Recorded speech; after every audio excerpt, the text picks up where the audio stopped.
Շրջանառության հարկի մասին նոր օրենքի շուրջ ստեղծված աղմուկի ու դժգոհությունների քրոնիկոն է, ինչու էին բողոքում առևտրականները։ Ով ատես է փոքր բիզնեսին մարդիկ հարված են էնել այս աստիճանի։ Այսինքն բռնելա ու սենց խեղդումա մի տոկոսի տակ ուրիշ կետեր է թաքնված։ Պարտավոր են օրենքով սահմանված կարգով փաստաթղթավորել այդ ձեռքբերումները։ Վերջնական ինչ լուծում ստացավ առևտրականների հարկային խնդիրը եւ ինչ է նրանց սպասում առաջիկայում։ Հատուկ թղթակցի նկարանող խումբը տավուշ էր մեկնել պարզելու, պատրաստ են արդյոք ցրտաշուն ձմռանը։ Ինչով եք ձմռանը ջեռուցում։ Ձմեռը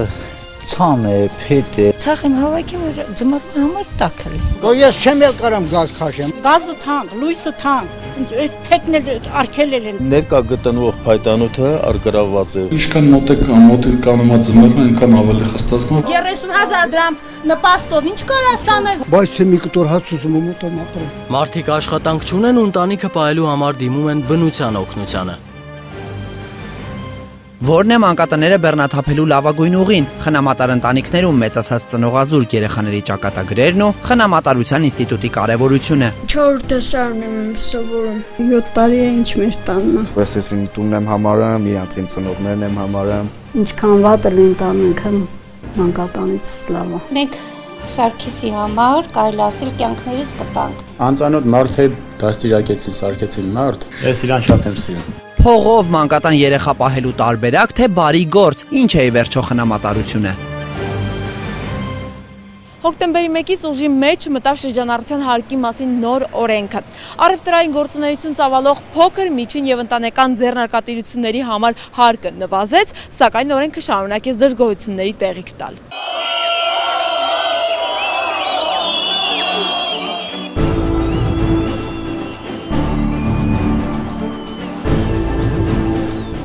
Սովորաբար այս մարդկանց կարելի է տեսնել տարբեր տոնավաճառներում առևտրականներ են, միայն թե նրանք ստիպված էին եղել թողնել իրենց տաղավարներն ու հասարակական ակտիվություն դրսևորել։ Պատճառը շրջանառության հարկի մասին կառավարության որոշումն էր ու ազգային ժողովի ընդունած օրենքը։ Այն ժամանակ որ ընդունվեց, ձեռներեսները սրան դեմ էին։ Այս օրենքը ինձնից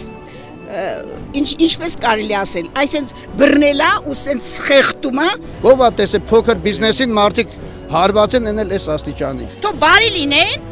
Քնեն, հելնեն ու մյուս օր առավոտից իրիկուն նստեն այս օրենքը մի հատ լուծեմ։ Նոր օրենքից կառավարությունը գոհ է, դրա անմիջական կրողները դժգոհ։ Առաջին հայացքից օրենքն ուրախությամբ պետք է ընդունվեր։ Շրջանառության հարկը նվազել էր, այն էլ 3 անգամ։ Բայց հարկը նվազել էր, փոխարենը այլ պահանջներ էին ավելացել։ Անունով է 1% շատ վատ կլինի մեզ համար։ Մի տոկոսի տակ ուրիշ կետեր է թաքնված։ Թեև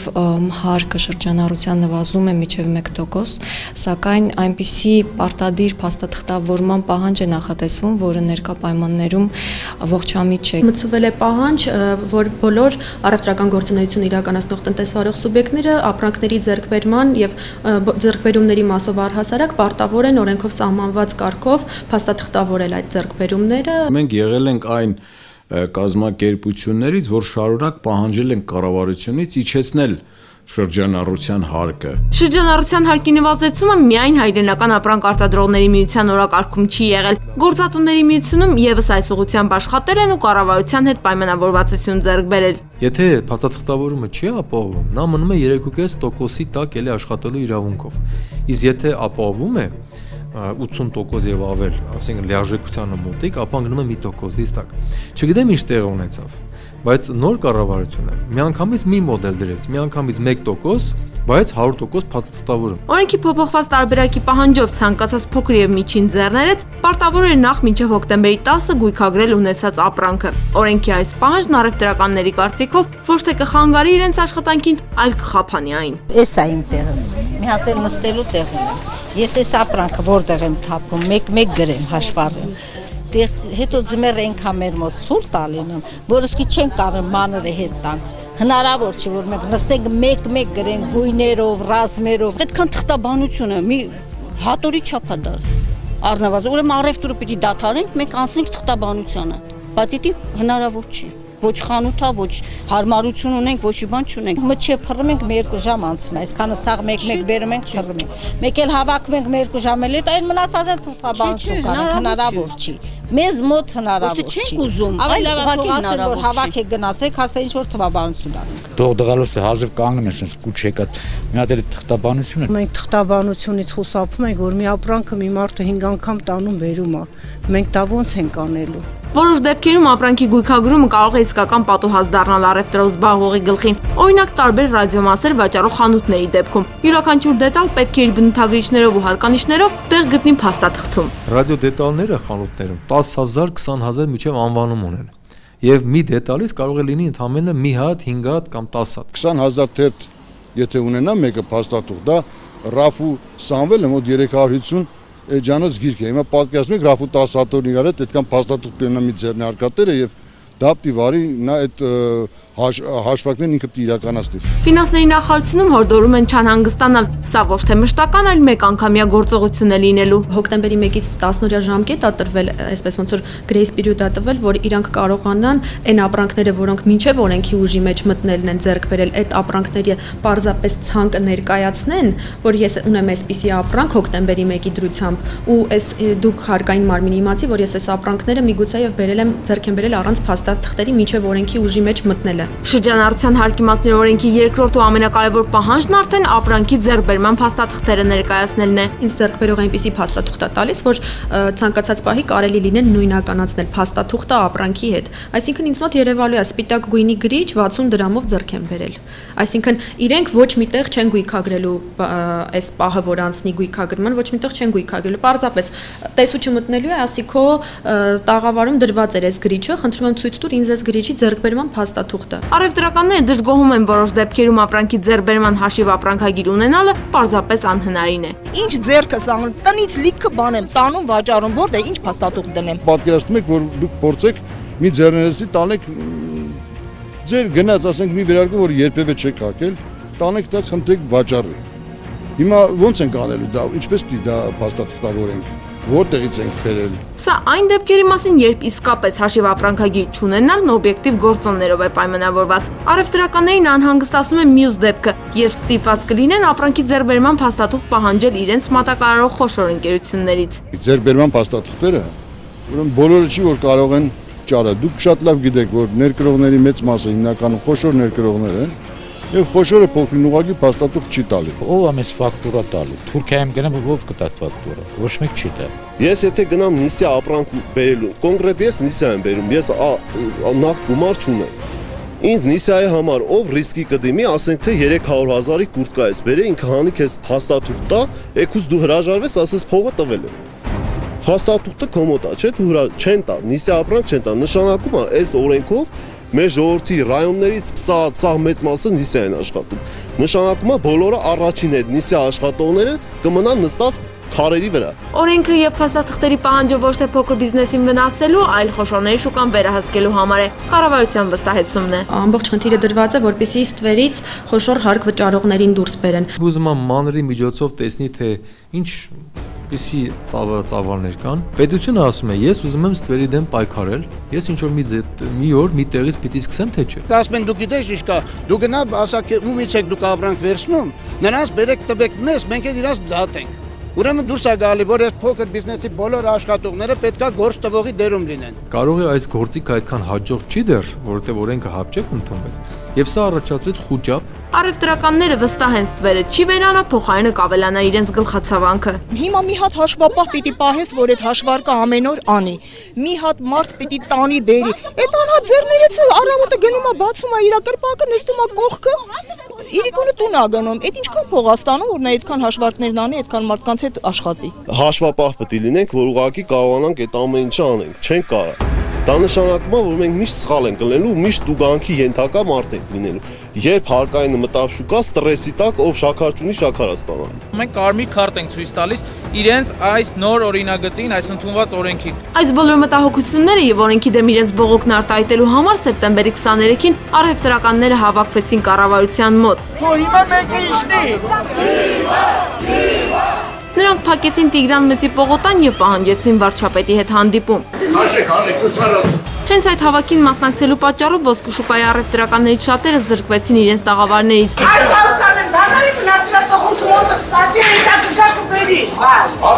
Դրանք վարձակալությամբ տվող կառույցի տնօրենը բարկացել էր, որ նրանք փորձել էին իրենց իրավունքները պաշտպանել։ Չնայած Հայաստանի Հանրապետության Սահմանադրության 27-րդ հոդվածը սահմանում է, որ յուրաքանչյուր ոք ունի իր կարծիքն ազատ արտահայտելու իրավունք, արգելվում է մարդուն հարկադրել հրաժարվելու իր կարծիքից կամ փոխելու այն։ Իսկ հավաքների ազատության մասին Հայաստանի Հանրապետության օրենքի 6-րդ հոդվածով ոչ ոք իրավունք չունի պարտադրելու անձին մասնակցել որևէ հավաքի կամ խոչընդոտել նրա մասնակցությունը որևէ հավաքի։ Այնպես են վերաբերվում, կարծես այդ մարդիկ իրենց աշխատողներն են ու իրենց աշխատանքային պայմանները խախտել են իրենց պայմանների։ Նրանք ընդհանրապես վարձակալներ են, որոնք որ այդ վարձը տալիս են։ Կուզեն կաշխատեն, կուզեն չէ։ Եթե իր ամսվա վարձը տալիս են, ինքը ուրիշ հոգ սկզբունքորեն չունի, չէ՞։ Էլ ինչ կարիք կա վախենալ, անհանգստանալ, թե ինչու են գնում միտինգ կազմակերպեմ, ում են ուզում հաճոյանալ կամ չհաճոյանալ, ես չգիտեմ։ Կատարվածը շատերի զարմանքն ու զայրույթն առաջացրեց, միայն ոչ իրավապահ մարմինների։ Քրեական գործ չհարուցվեց հաղորդումների բացակայության պատճառաբանությամբ։ Տվյալ դեպքում եղել է նման առիթ, դա ԶԼՄ-ների կողմից տարածված տեսանյութն է։ Եվ գտնում ենք, որ այդ տեսանյութում առկա են եղել քրեորեն պատժելի արարքների առերևույթ հատկանիշներ։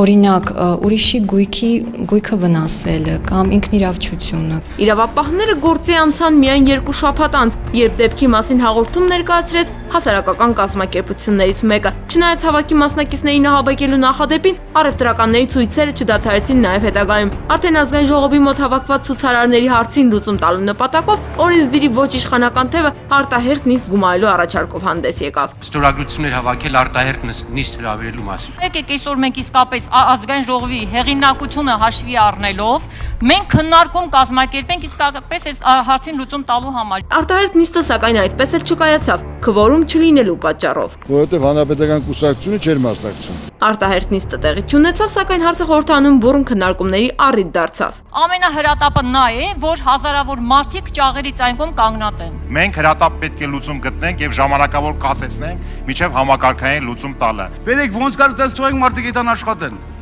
Էլ ինչ է քննարկելու, ասեք դրանք ինչ պիտի խաբենք ժողովրդին։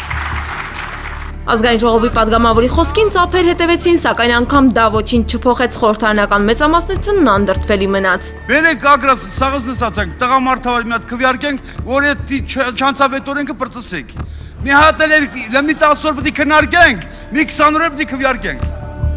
Մեղքեր ժողովուրդ, բերեք քվեարկենք սաղս տղամարդավար։ Քաղաքական կարծիքները դրամաբանական են, բայց ես ավելի հակված եմ մասնագիտական կարծիքներ լսել։ Կարծիքները իհարկե հնչեցին եւ օրենսդիրի ամբիոնից եւ արտախորհրդանական հարթակներից։ Չուշացավ նաեւ երկրի վարչապետի կարծիքը։ Որևէ հարկային ստուգող մարմին ձեզ չի գալու անհիմն նեղացնի ստուգի եւ այլն։ Սա կարևոր խնդիր է։ Մեր խնդիրը այլ դաշտում է, որովհետեւ մենք փորձենք ստվերից բերել եկամուտները դեպի հարկային դաշտ։ Սա է մեր նպատակը։ Սա իհարկե առևտրականներին ոչ համոզեց, ոչ էլ հանգստացրեց։ Գործադիրի ղեկավարը հաջորդ հավաքին ստիպված եղավ 3 հոգու ընդունել ու նրանց դժգոհությունները լսել։ Հետագայում առևտրականների շահերի պաշտպանները եւս խնդրի լուծման սեփական տարբերակներն առաջարկեցին։ Օրենքի կիրարկումը պարզապես հետաձգվի կամ եթե ուզում են գործը երկուսն էլ թող աշխատեն։ Ոչ մեկ հարկերից տեղ չի փախնում։ Թող նշանակեն հարկի պարզև մենք այդքան գլուխ ուղեղ չունենք, առողջություն չունենք։ Սաղս հաշվապահ պետք է լինենք, որ ուղղակի կարողանանք այդ ամեն ինչը անենք։ Կարելի է այսպես հաստատագրված վճարների ինստիտուտը մտցնել։ Ավելի լավ է թող մնա 3.5%-ով ոնց եղել, հա։ Ոնց աշխատելին կամ էլ հաստատագրված մի գումար լինի, որոշակի ես իմանամ, ասենք, տվյալ տարում, տվյալ ամսում որոշակի գումար եմ ուզել, ինձ ձեռքա տալիս կաշխատեմ, ձեռք չի տալիս դուրս կգամ։ Իսկ էսի անորոշ բանը չես իմանում գլխիդ գալիքը։ Հարցի վերջնական լուծումը կառավարության հերթական նիստը տվեց, որոշվեց օրենքը կգործի բացառությամբ 1 դրույթի։ Օրենքի ուժի մեջ մտնելուց առաջ ձեռք բերված ապրանքի գույքագրումը մինչև հոկտեմբերի 10-ը իրականացնելը պարտադիր չի լինի։ Դրա համար կհատկացվի եւս մի քանի ամիս, մինչև փետրվար։ Փոխարենը հոկտեմբերի 1-ից այնուամենայնիվ առևտրականները պարտավոր են ներկայացնել ապրանքի ձեռքբերման փաստաթղթերը։ Օրենսդրական ցանկացած բարեփոխումը առաջին հերթին պետք է հասարակության շահերից բխի։ Շրջանառության հարկի մասին նոր օրենքի ընդունումն ապացուցեց, հակառակ դեպքում շահերի բախումն անխուսափելի է։ Ում շահերն են բախվում ձմռան շեմին։ Գյուղացիներ, բնապահպաններ ու բնապահպանության նախարարություն։ Գազն ու էլեկտրականությունը թանկ են, ծառահատումն արգելված։ Ինչ են անում այդ դեպքում սոցիալապես անապահով ընտանիքները։ Այս են սաղը պարա ծերներու ջբերնում անեն գալ։ Սովածա։ Աշխատանք չկա, դուս գանք աշխատենք, ոչ մի բան էլա չկա։ Որ գոնե աշխատանք լի ժողովուրդ են դուս կգան մի բանով իրանց ընտանիքը կպահեն էր ջահելին։ 3 տղա ունեմ ախպեր, 3 քարայ Ռուսաստան են, ինչի հիմար ախպեր, չեն կարում ապրեն այդ ցավոտանը։ 60% դրսում են, 40% երիտասարդության դպրոցում աշակերտության քանակը շատ է պակաս։ Երիտասարդության համար սիրում են իրենց գյուղը, չէին հեռանա, եթե զբաղմունք լիներ։ 40 տարի առաջ Գավառից Խաշթարակ հարց եկավ ու մինչև հոգու խորքը սիրեց գյուղը։ Տեղի մանկապարտեզում, դպրոցում ու մշակույթի տանն աշխատած Անիկ Կլեկչյանը հիմա հպարտությամբ է հիշում, որ հենց Խաշթարակում են նկարանվել տղամարդիկ, մենք ենք մեր սարերը եւ այլ ֆիլմեր, բայց եւ տխրությամբ նշում, որ այսօր նախկին ակտիվ կյանքից բան չի մնացել։ Ուզում եմ մի կտոր հաց դադեմ ուտեմ ապրեմ։ Ոչ մարդասպանություն գիտեմ, ոչ գողություն գիտեմ, ոչ խաբեբայություն գիտեմ, ոչ նարկոտիկով զբաղվել գիտեմ, բայց թե մի կտոր հաց ուզում եմ ուտեմ ապրեմ։ Մի կտոր հացի գոյատևման համար կռիվ տվող այս մարդիկ Տավուշի մարզի Հաղարծին համայնքի բնակիչներն են։ Հատուկ թղթակցի նկարանող խումբը Տավուշ էր մեկնել պարզելու, ինչպես են ապրում, ունեն աշխատանք եւ պատրաստ են արդյոք ցրտաշունչ ձմռանը։ 30,000 դրամ թոշակ են տալի ինել գազի լիսի ստորագրեմ եմ վրա խնդրեմ, դու ինչ շուտ եմ բա։ Դու ես չեմ էլ կարամ գազ քաշեմ, ախպեր փող չունեմ։ Այնքան թանկա չեմ էլ կարամ քաշեմ։ Գազի հնարավորություն չունենք, գազը չունենք, այ գազը չենք կարող։ Այդքան գումար չունենք, որ մենք քաշենք։ Հաղարծինը գազիֆիկացված է, սակայն դա դեռևս չի նշանակում, թե ամեն ընտանիք իր տանն ունի կապույտ վառելիք։ Նպաստի կամ թոշակի հույսի մնացած մարդկանց համար գազը շռայլություն է։ 30,000 դրամ նպաստով ինչ կարաս անես, ոչ մի բան էլա չես կարող անես։ 2 երեխա դպրոց ենք տալի, էս էլ փոքր է։ Ամուսինս էլ հաշվանդամ է, 13,000 դրամ թոշակ աստամ։ Ինչո՞, ինչ կարամ անել, ոչ մի բան։ Երեխեքի սկզբից բանը փող եմ ստացել, որ փոքր են լել։ Երկու մեծ աղջիկս հետս կրուգլա տարին սորան եմ պիրել, որ վառել եմ։ Խաշթարակի այս բնակչի ավագ դուստրերն արդեն ամուսնացել են, հիմա ապրում է կրտսերի հետ ու դեռ չգիտի այս տարի ինչպես է տունը տաքացնելու։ Գազ չունեմ, հնարավորությունս չի ներել, գազ չեմ քաշել իմ գազես։ Այս եմ օգտագործում։ Եվ դեմքի հլա ծմերը չի եկել, դե չգիտեմ։ Իրանց այգիների չորացած ծառներն են կտրատում։ Մարդիկ ապրում են։ Դիլիջանի գեղատեսիլ անտառն է, ինչ խոսքի հասկանչ տեսարան է, բայց երբ ձմռան ցրտին դիմակայելու խնդիր է դրված, տան տղամարդու աչքին այս հիասքանչ տեսարանը վեր է ածվում փայտանյութի։ Ծաղ եմ բերեմ։ Բա թողեցին, որ վերցնեք, թե ոնց։ Թափված պետք է էլի ապերես։ Գյուղացին էլ ցախով ապրում, գազով ախպեր, ինչ գազով դու կարաս տուն տաքացնել։ Գազն ինչ անել։ Գազով ապրել։ Մեզ պետի պրոբլեմն ամենախեղտը։ Էս ինչ հահրասնու, որ փթմա դենացում անտառի միջին թողում չի, որ խորտը պիրեն կրակ վառն ծրեն ու տքցնեն։ Ժամանակ բերել են, ծախել են, բայց հիմա այս մի ամիսա вообще չթույլատրվել։ Ինչքան մոտիկանում է ձմեռն, այնքան ավելի խստացնում, որտեղ ապօրինի ծառահատումները մեծանում է այդ ամիսներին։ Այս տարի, ասենք մայիսից դադարեցվել է, այսօրվա արկադրությամբ, վաղվանից կա, որ մարդիկ սկսեն օգտվել է։ Իհարկե սահմանված կարգով։ Մինչև սահմանված կարգի մասին խոսելը նշենք, որ Դիլիջան ազգային պարկում չեն շղթում, խստացումներ ու արգելքներ եղել են, չէ որ իրենք են պատասխանատու ամեն մի ծառի համար։ Եթե էլեկտրականությունն ու գազը թանկացել են, չի նշանակում, թե ով երբ ցանկանա ու ինչքան ցանկանա կարող է մտնել ու ծառ կտրել։ Այս տարի որ փոփոխություն եղավ, մի քիչ որ մարդիկ ոգևորվեցին եւ չարաշահումները շատացավ, նոր նախարարի կողմից կասեցվեց բոլոր հատումները եւ ուսումնասիրություն անցկացրինք բոլոր տարածքներով հանդերձ։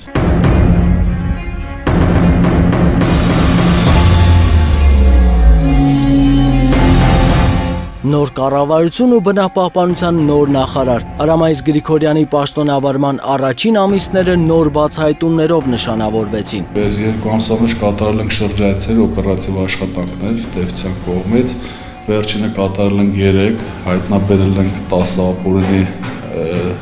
վառելափայտի տեղափոխման մեքենաներ, կազմվել են 10 վարչական տուգանքներ, 1 միլիոն դրամի չափով եւ 535,000 բնությանը պատճառված վնաս։ Բնապահպանական տեսչության պետի տեղակալ Վարդան Ասատրյանը հավելում է, վերջին ամիսների միայն Տավուշի մարզում բացահայտվել է ապօրինի ծառայատման 697 դեպք։ Մոտ 30 արձանագրություն կազմվել է այս ամիսկես 2 ամսվա մեջ, 30 արձանագրություն, 3 միլիոն վարչական տուգանք եւ 2 միլիոն 125 հազար վնասի բնությանը պատճառված վնասի։ Տուգանքի չափի մասին եթե խոսենք, եթե դա համայնքի բնակիչ է, դա իրեն համար զգալի է։ Եթե դա բիզնեսի ներկայացուցիչ է, դա իրեն համար կոպեկ է։ Հանուն մարդկային կայուն զարգացման հասարակական կազմակերպության ղեկավար Կարինե Դանիելյանը համաձայն է, որ վերջին տարիներին հսկողությունը խստացվել է, սակայն համոզված է, ծառայատման մեջ խոշոր բիզնեսի մատն է խառը։ Կարելի է հասկանալ, եթե գազի խնդիր ունենք եւ թանկ գազի խնդիր ունենք, իհարկե վատ է, բայց ինչ որ կերպ հասկանալ կարելի է։ Բայց դա նաև խոշոր բիզնեսն է մեր կարծիքով։ Ներկա գտնվող փայտանյութը արգրավված է մեծ մասը անտարխաղթներից, որոնք կատարել են ոչ օրինական թույլտվության դեպքում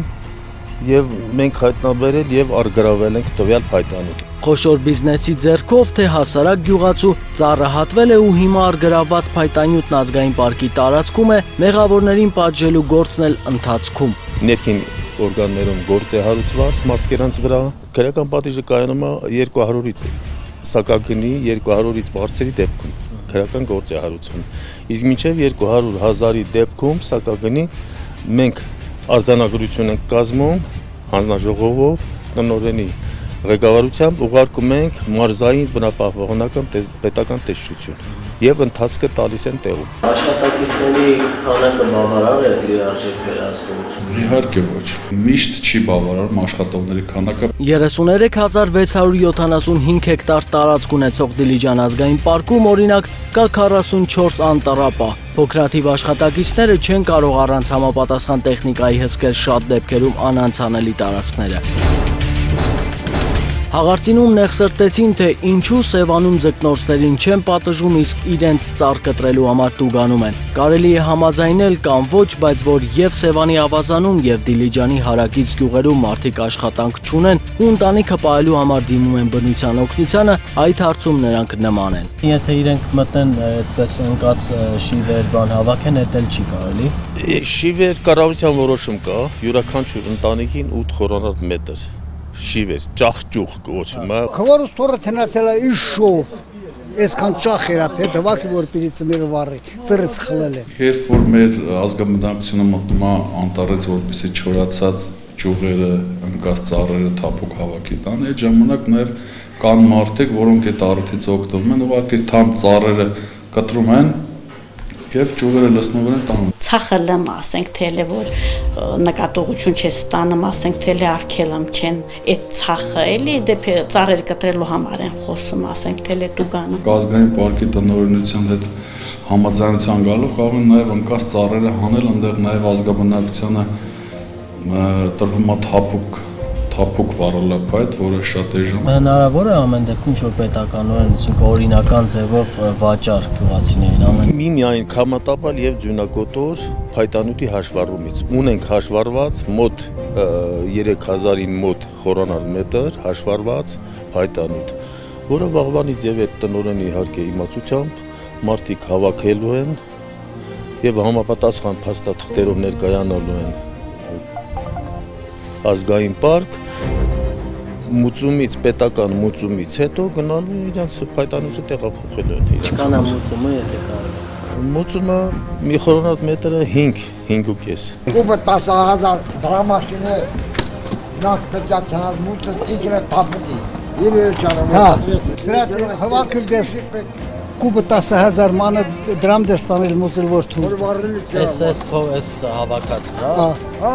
հավաքած, պետը 10,000։ Այսինքն օրինական է տենց ինչ-որ գումար, եթե 10,000 վճարում եք մի կուբի համար, կարակ հավաքեք բեր։ Հա, սենց հավաքը չի կտրի։ Հա։ Չկտրի թափած ընդեղեց, դες հավաքի շի վրա տապի։ Գյուղում ապրենք լան, ամեն ինչը թանկ, հայտնել արվենք, ոնց կանենք մենք։ Չենք կարա։ Գազը թանկ, լույսը թանկ, այդ փետն էլ արկելել են, բա մենք ոնց կապնենք, ինչ անենք։ Ոչ գազ ունենք ազից, անտար տնտեսությունը փագեց սաղմեն, մի չեն կարում անտար ցելոք տվենք, 2.75 կենել բրասիլոս, այդ էլ դենը գնաց, շատ վատ պայմանների մենք ապրում։ Սա էլ Սեմյոնովկա գյուղն է, սոցիալական վատ վիճակի մասին խոսելն ավելորդ է։ Միայն նշենք, որ այստեղ ոչ թե հատուկ են տնտանիքներ, այլ ամբողջ գյուղը գազիֆիկացված չէ։ Ինչով է ձմռանը ջեռոցում։ Ձմեռը ցան է, փետ է, մետ է, ամեն մարդ մի ջարդ են ունեն։ Այստեղ գազ չկա։ Չէ։ Դուք չունեք։ Իսկ փայտ ունեք, ստե գոնե անտառը։ Փայտը անտառից օգտվում են, հիմա չեն թողում։ Ցախ եմ հավաքի, որ ձմռան համար տաքել է։ Սա բնության վնասին հակառակը մաքրում անտառը ավելի լավ է։ Եթե համայնքի բնակիչները մտնում են թափուկն են հավաքում, դա եւ իրենց համար է օգուտ որպես վառելիք, մյուս կողմից դա անտառի համար փրկություն է, որովհետեւ մաքրում են անտառը եւ հիվանդություններից են փրկում։ Ամեն տարի ունենք քամատապալ եւ ջունակոտոր փայտանյութի հաշվառում, ամեն տարի հաշվառում ենք անում ներկայացնում նախարարությունն էլ հաստատում, վավերացնում, ուղարկում է մեզ։ Քամատապալ ու ջունակոտոր ծառերը եւս տեղափոխում են ազգային պարկի տարածք հետագայում վաճառելու նպատակով։ Եթե փայտանյութով բեռնված մեքենա ենք, ասենք տեսնում, դա դեռ չի նշանակում, որ ապօրինի է։ Ու ասենք կա հաստատված չափեր, կա սանիտարական եւ խնամքի հատումներ, որոնցից առաջանում է նաեւ փայտանյութը, որը բնականաբար պետք է վաճառվի եւ վաճառվում է։ Խնամքի եւ սանիտարական հատումները հիմնականում մեծ հիվանդ սնկով հիվանդացած ծառերի առիթով ենք դրել։ Այս տարի խնամքի ու սանիտարական հատումներ չեն իրականացրել, փոխարենը 5 հեկտար ծառատունկ են արել։ Որտեղ բացատներ են լինում, այդ բացատները մենք ծառատունկով լրացնում ենք։ Սա հացիա, բնական վերաճ, բնություն տվել, մենք չենք տնկել։ Այս կողքը էլի հացիա փոքրը, հետևդ, էլի հացիա։ Ասենք սա բոխի է, Արմեն ջան, այս բոխի է։ Այս կաղնի է։ Անտառները ստվարանում են նաև բնական վերաճի շնորհիվ։ 100-ամյա ծառերի կողքին արդեն վեր են խոյանում դժվարաճող կաղնին, բոխին ու հացենին։ Մի մասը կհանեն, բացատներում ծառատունկի համար կօգտագործեն, մյուս մասն էլ խնամքի շնորհիվ տեղում կաճի։ Անտառի բնական վերաճը հիմնականում խոշոր եղջերավոր անուսունների, ոչխարի, ասենք խոզերի պակասության հետևանք է։ Լավ կողմն է, որ վերարտադրությունը կա, իհարկե վերարտադրության ընթացքում ըստ մասնագետների փոխվում է կազմը դեպի ավելի վատը, բայց սկզբունքորեն process-ը գնում է եւ ակտիվ գնում է։ Իսկ որ կենդանիներ չկան, այսինքն որ արածեցում չկա լավ է։ Որ արածեցում չկա անտառների համար լավ է, բայց եւ նշանակում է գյուղում անասնապահությամբ զբաղվողների թիվն է նվազել։ Իսկ դա վատ է։ Վատ է նաեւ, որ սոցիալական վիճակից ելնելով շատերը գնում են անտառ ու ծառ հատում, մեկն իր ընտանիքի, մյուսը վաճառելու համար։ Իսկ վերջում վատերի շարքը եզրափակենք։ Մայրաքաղաք Երևանում եւս շատ ընտանիքներ այս տարի նույնպես կմնան փայտի հույսին։ Ծառահատում, որսագողություն, առհասարակ ապօրինությունների մեծ մասի գլխավոր պատճառը սոցիալական ծանր վիճակն է։ Անկախ ամեն ինչից բնության յուրաքանչյուր մասնիկ գոյության իրավունք ունի։ Գոյության ու հարակից մի շարք իրավունքներ ունի հասարակության ցանկացած անդամ։ Հարցն առավել նուրբ ու փխրուն է դառնում, երբ խոսքը ծնողական խնամքից զրկված երեխաներին է վերաբերում։ Ընտանիքը գեղեցիկ է, երբ ամբողջական է։ Հենց փլուզվեց, դժվար է վերականգնելը։ Իսկ երեխաները տարբեր պատճառներով ծնողական խնամքից զրկված երեխաների դաստիարակությունն ու խնամքն, ինչպես գիտենք, ստանձնում է պետությունը։ Դրա համար գոյություն ունեն մանկատներ, գիշերօթիկ ու խնամքի այլ հաստատություններ։ Կան իհարկե մասնավոր կառույցներ եւս, դրանք կարևոր, բայց երեխաների կացության համար լավագույն վայրը չեն։ Դա երեխայի տեղավորման ծայրահեղ միջոց է, որ առանց ծնողների մնացած երեխան ընտանեկան ջերմ մթնոլորտում մեծանա, խնամքի հաստատություններն էլ հնարավորինս բեռնաթափվեն միջազգային ու տեղական կազմակերպությունների նախաձեռնությամբ 2005-6 թվականներից Հայաստանում ներդրվեց զարգացած երկրներում լայն կիրառում ունեցող խնամատար ընտանիքի մոդելը։ Սկզբունքն այսպիսին է. հատուկ վերապատրաստում անցած ու համապատասխան պայմաններ ունեցող ընտանիքը Ստանձնում է առանց ծնողների մնացած երեխայի խնամատարությունը, ստանալով X գումար երեխային պահելու եւ նրա ծախսերը հոգալու համար։ Խնամատար ընտանիքի պիլոտային փուլը ֆինանսավորվեց UNICEF-ի կողմից։ Մոտ 10 տարի առաջ մեկնարկած ծրագրի շրջանակում Գավառի եւ Վանաձորի խնամքի հաստատություններից խնամատար ընտանիքներ տեղափոխվեց մոտ 30 երեխա։ Պիլոտային փուլն ավարտվեց 2 տարի անց ու 2008 թվականից խնամատարության ինստիտուտի ֆինանսավորման եւ հետագա զարգացման պարտավորությունը ստանձնեց պետությունը։ Այս պահին խնամատար ընտանիքներում խնամվում է 17 երեխա։ Ընդհանուր առմամբ խնամատար ընտանիք ծրագրում ընդգրկվել է 64 երեխա։ Նրանց մի մասը համակարգից դուրս է եկել կենսաբանական ընտանիք վերադառնալու կամ 18 տարին լրանալու պատճառով։ Մինչև այսօր ընտանիքների թիվը չի ավելացել, ընդհակառակ այսօր գործող 15 ընտանիք կա խնամատար, որում 17 երեխա է խնամվում։ Ծրագիրը պետությանը հանձնելուց հետո այլևս ինչքան որ գիտեմ, ունեցած տեղեկություններով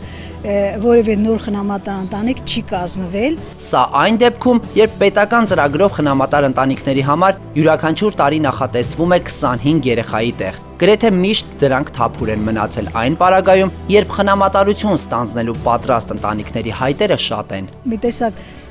շահադիտական եզնկրտումներ եմ նկատում, որ չկայանա, միշտեր սա եւ մեր ժողովրդի եւ նաեւ պատճառաբանություններ են բերել, որ սա մեր ժողովրդին հոգեհարազատ երևույթ չի, դե ներողություն։ Սա հենց մեր ժողովրդի հոգեբանությունից բխող երևույթ է։ Ամենանախապատվելին խնամատար ընտանիքը չէ, որ կարող է մանկատնից երեխան տեղափոխվել, նաև որդեգրման ճանապարհով է մանկատունը բեռնաթափվում։ Մեր ակնկալիքն է եւ մեր խնդիրն է, որ այդ երեխաները տուն գնան, ընտանիք կապ չունի, կենսաբանական, խնամակալ, խնամատար, որդեգիր, բայց գնան ընտանիք, որովհետեւ հաստատությունը երեխայի համար լավագույն վայրը չէ։ Արմենն այն քչերից է, որ խնամատար ընտանիք ծրագրի շնորհիվ հիմա ջերմությամբ է շրջապատված։ Ամուսնական այս զույգը 2 երեխա ու 4 թոռ ունի, բայց առանց խնամքի մնացած գոնե 1 երեխայի մասին հոգ տանելու ցանկությունը մեծ էր։ 7 տարի առաջ համապատասխան քննություն հանձնեցին, ներկայացրին իրենց տվյալներն ու 3-ամյա Արմենը համալրեց այս ընտանիքը։ Արդեն 10 տարեկան է, 7 տարի է ինչ մեր տանն է։ 4 դասարան եմ սովորում։ Որ բերեցին երեխան խոսել չգիտե, շատ կաշկանդված, չեմ հասկանում, խեղճ, թույլ, չէր խոսում, չէր շփվում, շատ փակ երեխա էր եւ այլն, ես մտածում էի խնամատար մաման ինչ պիտի անի։ Խնամատար մաման այնքան մասնագիտական կարողություններ ուներ, երբ որ համապատասխան կրթություն չէր ստացել, որ այդ երեխայի հետ աշխատելու ընթացքում իր ամենակարևոր զենքսերն էր երևի այդ երեխայի նկատմամբ, որ երեխան սկսեց եւ խոսել, երեխան եւ սկսեց շփվել։ Ծնողներ ունի Արմենը, եւ հայր եւ մայր։ Ուղղակի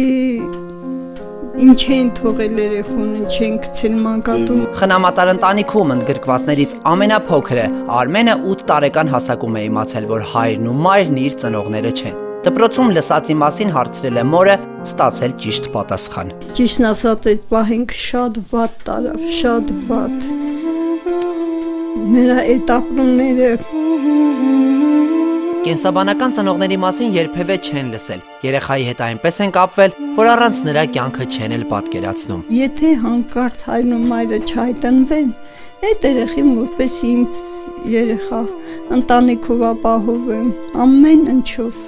ոնց որ են մյուս երեխաներից։ Ծնողական խնամքից զրկված երեխաների խնամատարությունը բոլոր ցանկացողներին չէ, որ վստահում են։ Կան հստակ չափորոշիչներ։ Խնամատար ծնողը պետք է լինի առողջ, չունենա դատվածություն, իսկ ընտանիքում պետք է լինի բարոյահոգեբանական կայուն մթնոլորտ, պարտադիր է ֆինանսական կայուն եկամտի առկայությունը։ Գոնե ապահովված լինի այնքանով ընտանիքը, որպեսզի նրա կենսագործունեությունը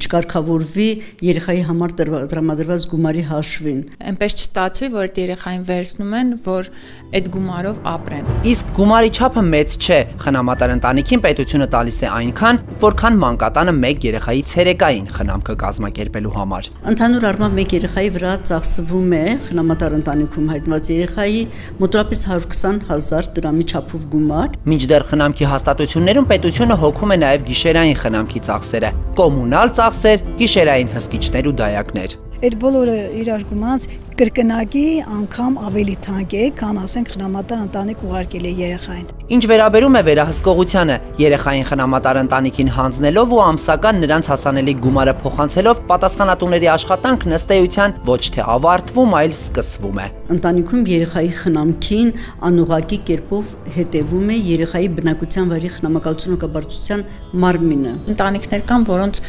տարիներով որևէ մեկը չի այցելել։ Պիտի ունենաս հատուկ մասնագետ, որը պիտի անընդհատ աշխատի այդ ընտանիքների հետ։ Գյուղական համայնքներում հնարավոր չի երեխայի խնամքը այնպես իրականացնել, որ բաստողներ լինեն ու հասարակության աչքից դավրիպի։ Այն, որ օրենքը թույլ է տալիս ցանկացած պահի տնայց կատարել ու ստուգել երեխայի որպիսությունը, ըստ մասնագետների չի նշանակում, որ հաճախակի այցերով պետք է լարվածության մեջ պահել խնամատարությունն ստանձնած ընտանիքին։ Վերահսկողության այլ տարբերակներ էլ կան՝ համայնք, դպրոց, մանկապարտեզ ու այսպես շարունակ։ Սա նուրբ գործ է, որը նույնքան նրբանկատություն է պահանջում։ Այս օջախն այսպիսի կազմ ունի արդեն 8 տարի։ Դրանից առաջ էլ ընտանիքը 3 անդամից էր բաղկացած։ Երկրաշարժից 1 տարի անց այս ընտանիքի երեխան գնում է հորեղբոր տուն ու հենց այդ չարաբաստիկ օրը վթարային դարձած տունը փլուզվում է։ 9-ամյա երեխայի կյանքը փրկել չի հաջողվում։ Որդու կորստից մի քանի տարի անց ամուսինները հասկանում են, ցավն ամոքել հնարավոր կլինի, եթե ընտանիքը երեխայով համալրվի։ Նույն տարիքի հետ գորին վեկատանք էլի, ծրեկա մեր տուն։ Մանկատան երեխաներից ընտրություն կատարելը բարդ էր, բայց միանգամից կողմնորոշվեցին։ Սկզբում որդեգրել էին ցանկանում գորին, բայց որ չստացվեց, տուն բերեցին խնամատարության սկզբունքով։ Դա մեր մտքով էլ չանցկենա որդեգրված, թե խնամատար եք, թե ինչ որպես մեր իսկական երեխա։ Այդպես եք ընդունում։ Արդեն այդ ձևի է։ Շատ են մտերմացել այդ ոնց որ ես ունեցած եմ գորին այդ ձևը մեր մոտ։ Ինքն էլ այդ ձևով ճիշտ ասած։ Առայժմ դպրոց է գնում, յուղի դպրոց։ Շաբաթ 3 օր, շաբաթվա 3 օր գնա պարապմունքի։ Վճարովի պարապմունք է։ Ուքի մասնավոր պարապմունքի։ Նա մեր տղան է, մենք միշտ էլ պատրաստ ենք։ Առանց իրան էլ մենք չենք կարող։ Քո խնամատարությունը ստանձնած անձանց ինչպես է ստիմում։ Մամ, պապ։ Մի տեսակ առանձնակի ջերմությամբ արտասանած այս բառերն արտաբերել սկզբում դժվարացել է։ Նոր տուն, միջավայր, մարդիկ, ծնողներ։ Ժամանակն անցավ ու ինքն էլ չհասկացավ ինչպես դարձավ այս ընտանիքի մի մասնիկը։ Մտքով երբեք չի էլ անցել, որ ծնողները խնամատարներ են։ Եվս 1 տարի ու չափահաս կդառնա խնամատարության ժամկետն էլ կսպառվի։ Ինչպես ինքն է պնդում, հոգ չէ, մի ամբողջ կյանք դեռ առջևում է։ Ես իմ տունն եմ համարում, իրանց իմ ծնողներն եմ համարում ու շատ լավ է։ Ես 8 տարի զգացել եմ ծնողի ջերմություն։ Ու որ ժամանակը գա ես չափահաս դառնամ մեծանամ, արդեն ես գիտեմ, ես հաստատ կորոշեմ, որ ես համաձայն եմ։ Ես էլի կմնամ այս ընտանիքը։ Ընտանիքի ու մանկատան միջև համեմատության եզր գտնել չի կարողանում։ Նախընտրում է թվել խնամատար ընտանիքի առավելությունները։ Ծնողի ջերմությունը, որ խնամատար ընտանիքում կստանաս, բայց ընդեղ չես ստանա։ Շրջապատդ, ընկերությունդ, ընկերներդ, բայց ամենառաջինը ծնողական ջերմությունը։ Ինչքան վատ էլ ընտանիքը մանկատանից լավ է։ Եթե ես երիտասարդ եմ, ես նորից կփորձեի։ Իրոք սիրով կվերցնեի։ Ընտանիքում մեկ երեխան քիչ է համարում, բայց ունեցածից էլ գոհ է։ Որդու հետ կապված բազմաթիվ երազանքներ ու նպատակներ ունի։ Դպրոցում լավ է սովորում, բայց գիտելիքներն ամրապնդելու համար որդուն մաթեմատիկայի կրկնուսույցի մոտ են ուղարկում։ Մասնագիտությունն ընտրել է գոռը, երազում է ընդունվել մանկավարժական համալսարան եւ ունի 1 գլխավոր ցանկություն։ Բոլոր երեխեքն էլ զգան ծնողական ջերմություն։ Արդեն մեծացել ամեն գործանում մնում է մի բան։ Տղեն ինձ էլ է։ Ամուսնացնենք։ Ես ծաղեմ։ Ու շուտ եք ամուսնացնելու, իրան հարցրեցի, ոնց որ թե նենց ուշ ամուսնանալու նպատակ ունի։ Հայտ ամուսնացնենք առավոտից էլի դենց։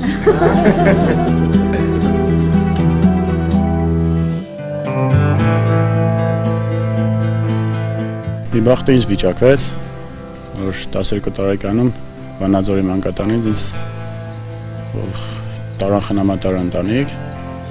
Ստեփանավան քաղաք։ Խնամատար ընտանիք ծրագրից Սարգիսը դուրս է մնացել մոտ 1 տարի առաջ, չափահաս է դարձել։ Հիմա հայոց բանակի զինվոր է ու չնայած իր խնամատարության համար ծնողների ու պետության միջև կնքված պայմանագրի ժամկետը սպառվել է, բայց դա իրենց հարաբերություններում ոչինչ չի փոխում։ Կարևորն այն ա եղել, որ այդ ընտանեկան ջերմությունն ա եղել։ Իսկ թե ինչ է ընտանեկան ջերմությունը, Սարգիսը զգացել է 12 տարեկանից միայն։ Կենսաբանական ծնողները մահացել են, երբ շատ փոքր է եղել։ 6 ամսականից եթե չեմ ունեցել ծնող։ Միայն հենց ամենաառաջի հայացքից իմ համար իրանք հարազատ դարձան։ Հարազատ դարձած ընտանիքի հետ էլ կապում է ապագան։ Ի տարբերություն մանկատնից զորակոչված զինվորների, գիտի, որ իրեն սպասում են, սիրում ու կարոտում։ Մամա ջան, մի մտածի։ Բան չմնաց դիմացի 9 ամիսը քունի։ Խնամատար ծնողների ու որդու հեռախոսային շփումը մի տեսակ բավարար չէր ընտանեկան ներդաշնակությունն ամբողջ գույներով ներկայացնելու համար։ Հենց այստեղ էլ ծնվում է նոր միտքը։ Քանի որ ըստ նախնական պայմանավորվածության այս նկարահանման հենց հաջորդ օրը պետք է Սարգսի ծնողներին այցելեինք, ցանկացանք տեսնել ընտանիքն ամբողջ կազմով։ Զորամասի հրամանատարությունը մեր խնդրանքը չի մերժում ու դեռ ավելին, տրվում է 10-օրյա արձակուրդ։ Որ անակնկալն ստացվի, Սարգսի ծնողներից այս ամենը գաղտնի ենք պահում ու հաջորդ օրն արդեն ուղևորվում Ստեփանավան։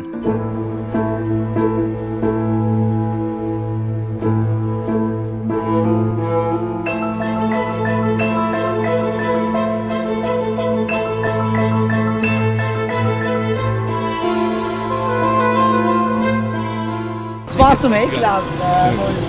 Ոնց չէ սպասում, ոնց կարա չսպասեի։ Չէ, просто неожиданно, էլի։ Ուրախ եք։ Հարց կար դրա մեջին վախվեր ջան։ Անակնկալից շփոթված հայրը շտապում է բոլորիս տուն հրավիրել։ Մայրը շատ կուրախանա։ Խափում եք, հա։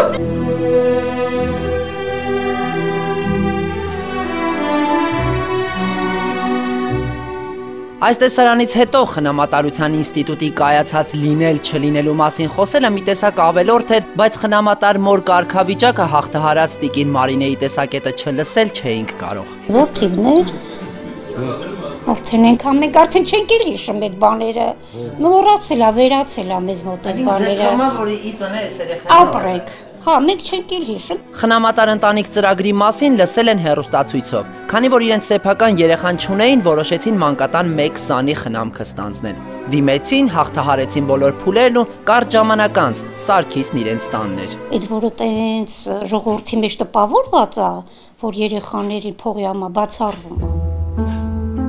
Դա բացառվում է, որ փողի համար վերցնեն։ Դուք չեք պատկերացնի ոնց են այդ ծնողները, այդ մամաները, պապաները կապնված այդ երեխեքի հետ, անգամ կա չէ ծրագրի մեջ ծնողներ, որ իրենց սեփական երեխաներ ունեն։ Սակայն այդ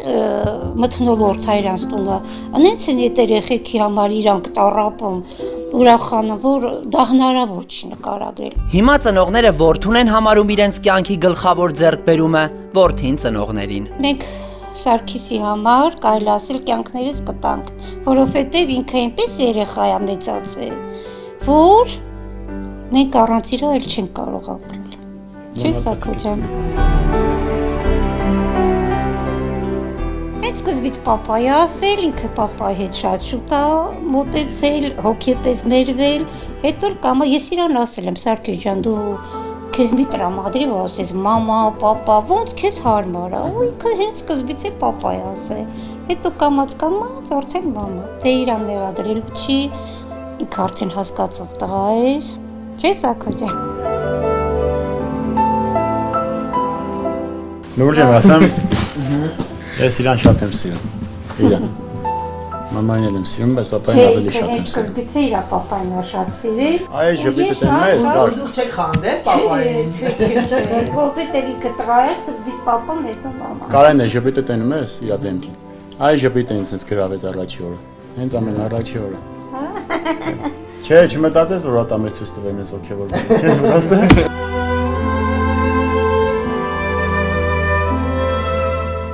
Ինչ տվեց Սարգիսը ձեզ։ Ուրախություն առաջի հերթին։ Մեր տունը լցվեց ամեն ինչով։ Չէ արա։ Ինչ ասեմ, Սարգիս դարե։ Իմ Սարգսյանը իմ կյանքում շատ բան փոխեց։ Հետնել ասում եմ միշտ Սարգիսը իմ թիկունքն է։ Երբ պիտի գա։ Вообще ընդհանրապես տանը եթե երեխա առնեմ, տան ճրակը մի ուրիշ ձևի է արդեն վառվում։ Ընդհանրապես միշտ երազել եմ այդ փոքր ժամանակից, որ հլա չի եկես դե իմանամ, հասկանամ papan ինչ բան է, ով է։ Ինչ կարող անի իր երեխու համար ու ինչերի է պատրաստ։ Անծանոթ մարդ է դաստիարակեցին, սարքեցին մարդ, Աստված տենց կամեցավ ու շնորհակալ եմ իրան։ Որ Աստծուն ու ճակատագրին մանկատան ավելի շատ սաներ շնորհակալ լինեն, խնամքի հաստատություններն էլ բեռնաթափվեն պատասխանատուների հավաստմամբ խնամատար ընտանիքի սառեցված գործընթացը շուտով նոր թափ կստանա։ Նախ կփորձեն կենսաբանական ծնողների կենսամակարդակի բարելավմամբ երեխաներին ընտանիք վերադարձնել, իսկ եթե ինչ-ինչ պատճառներով հարազատ ծնողը բացակայում է, երեխայի ընտանիքում մեծանալու հարցը կլուծեն խնամատարության միջոցով։ Հիմա մենք եկել ենք մի փուլ, ես պիտի ուրախությամբ ասեմ, որ նորից դա մի տեսակ հասունացել է հարցը, եւ հիմա ՄԱԿ-ի մանկական հիմնադրամը ԱՄՆ-ի միջազգային զարգացման գործակալության հետ աշխատանքի սոցիալական հարցերի նախարարության խնդրանքով աջակցում են եւ շատ շուտով պիտի սկսի ավելի լայնածավալ խնամատարության ներդրումը Հայաստանում։ Հայաստանի խնամքի հաստատություններում այսօր ապրում է 2600 երեխա։ Ակնկալվում է, որ նրանց զգալի մասը ընտանիքում մեծանալու հնարավորություն կստանա։ Եթե խնամատար ինստիտուտը զարգանա իրոք Հայաստանում, ես իսկապես համոզված եմ, որ մանկատներում եւ խնամքի հաստատություններում առողջ երեխաներ չեն լինի։ Մեկնարկելիք ծրագրով նախատեսվում է խնամատարության մի քանի մոդելի ներդրում։ Կլինի նաև կարճատև խնամատարության համակարգ, որի շրջանակում համապատասխան ֆինանսական աջակցությամբ ընտանիքում մեծանալու հնարավորություն կունենան նաև այն երեխաները, որոնց օրինակ խնամակալները 4-5 տարով ազատազրկված են կամ ժամանակավորապես երեխայի կողքին չեն մեկ այլ պատճառով։ Հատուկ ուշադրություն ենք դարձնելու, որ խնամատարությունը զարգանա նաև 0-ից 3 տարեկան երեխաների համար։ Նախատեսվում է նաև վերահսկողական մեխանիզմների գործող նորմերի խստացում։ Ըստ ցանկության ու անհրաժեշտության տնայցերի համակարգին կգա փոխարինելու գրաֆիկով ստուգայցը։ Դա ըստ պատասխանատուների նվազ ռիսկային կդարձնի երեխաներին ընտանեկան ջերմ մթնոլորտում տեսնելու բարի ցանկությունը։ Ընտանիքը փոքր հասարակություն է, որի ամբողջականությունից է կախված մարդկային ամբողջ հասարակության անվտանգությունը։ Մնում է կյանքի կոչել բոլոր այն ծրագրերը, որոնց արդյունքում կարող է ստեղծվել հասարակության համար այնքան կարևոր ընտանիքը։